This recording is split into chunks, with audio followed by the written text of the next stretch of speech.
Hello বন্ধুরা, তো তোমাদের মাঝে ছোট্ট একটা অ্যাপ নিয়ে এসেছি। সেটিং মোবাইলের প্লেন মোড মারাতে ইউটিউব চ্যানেল চালু হবে। আমি তোমাদেরকে দেখাচ্ছি, দেখো একবার। মোবাইলে প্লেন মোড মারা আছে, তাও দেখো ইউটিউবে আসে, সার্চ করলেও আসবে। দেখো এখানে সার্চ করব আমি ভিডিও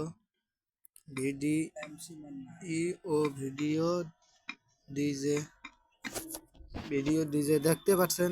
দেখো হাই ফাই চলতেছে প্লেন মুড মারাতে। তা আশা করি আপনারা এই সেটিংটা বানিয়ে নেবেন। এই সেটিংটা বানালে মোবাইলে নেটের কোনো প্রবলেম দিবে না। নেটটা স্পিড চলবে, অল্প ফাস্ট চলবে। দেখতে পাচ্ছেন এখানে যে কোনো একটা চালু করতে দেখবেন